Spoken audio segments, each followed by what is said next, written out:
Avant de passer la parole à monsieur le rapporteur, je voulais interroger à la fois les deux constructeurs Renault et PSA, mais aussi le groupe Total, sur une alternative qui est le mix, pardon, une alternative et qui participe au mix énergétique, qui est l'éthanol, et en l'occurrence le superéthanol.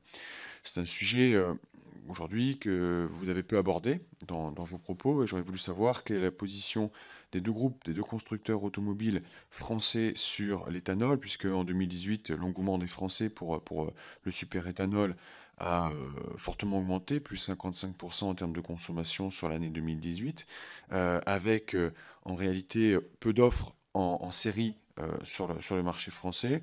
Dernièrement, il y a un constructeur étranger qui a annoncé qu'il allait sortir un véhicule éthanol sur le marché français.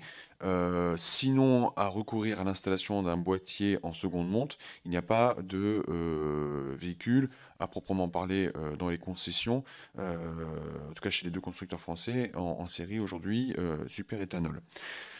Pour autant, c'est un carburant qui, comme ça a été rappelé tout à l'heure, qui émet moins de CO2.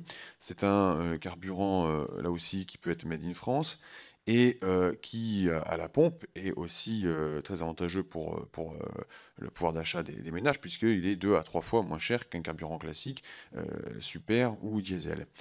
Dans la même remarque, j'entendais le groupe Total tout à l'heure, par l'intermédiaire de monsieur de Roubaix, expliquer que c'était une perspective pour un groupe comme le sien.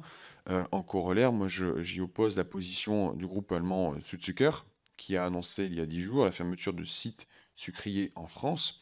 Des sites sucriers qui, par essence, font du sucre, c'est une chose, mais qui font aussi l'éthanol. Et en l'espèce, font de l'éthanol avec des moyens de production performants. C'est un choix de ce groupe-là sur lequel je n'appelle pas de commentaires particuliers, puisqu'il y a un travail qui est mené à la fois par les parlementaires à l'égard de ce groupe allemand, mais aussi par le gouvernement. Et j'aurais voulu connaître l'avis de Total sur justement la possibilité de fabriquer de l'éthanol en France. Je vous remercie. Et puis avant d'y répondre, je propose à monsieur le rapporteur de vous interroger également. Et ensuite, je proposerai à mes deux collègues de réagir. Alors, sur l'éthanol, on observe bien entendu avec toute l'attention nécessaire le mouvement qui se dessine un petit peu sur l'éthanol. Nous, on est hostile à tout ce qui est boîtier de seconde monte pour des raisons qui sont liées à la sécurité, au réglage de nos véhicules, etc. Et on n'a pas de décision pour développer des solutions éthanol à date parce que, en fait, on ne peut pas tout faire, tout simplement. On a cette transition énergétique devant nous qui nécessite des investissements massifs. On parle de milliards, je ne cite pas de chiffres, mais on parle de milliards sur l'horizon 2016-2023. Et on est vraiment concentré sur cette feuille de route-là. Évidemment, s'il y a un mouvement de fond qui se dessine, si on estime qu'il y a un marché, on ira. Mais aujourd'hui, on n'a pas de... On va voir. On est toujours prudent dans l'automobile, vous savez.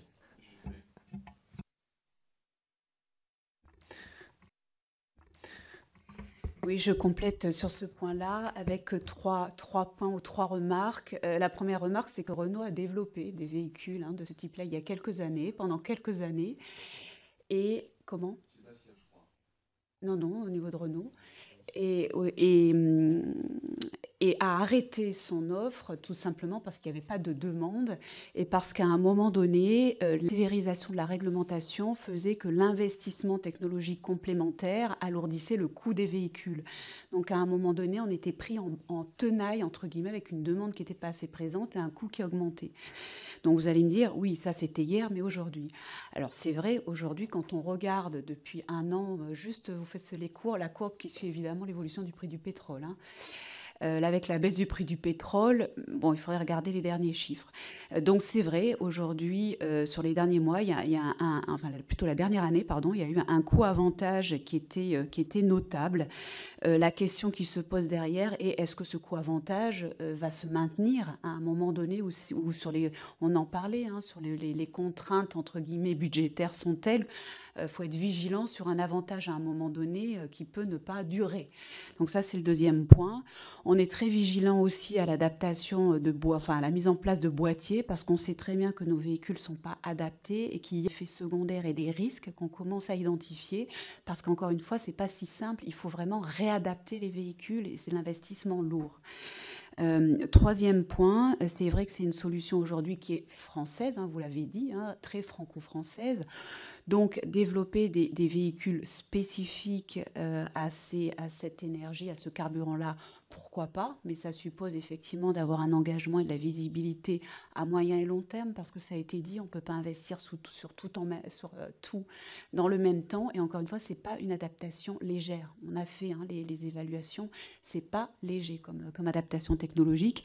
Et d'autre part, il y a cette notion aussi de bio-ingé, première génération avec la concurrence à l'alimentaire, c'est-à-dire qu'il faut avoir aussi de la visibilité sur quelles sont les solutions qui peuvent se profiler à moyen terme, qui ne soient plus en concurrence à l'alimentaire, parce que ça aussi c'est un enjeu déterminant.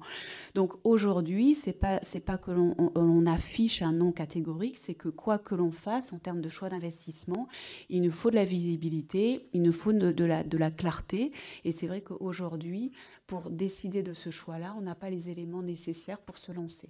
Voilà. Je vous remercie.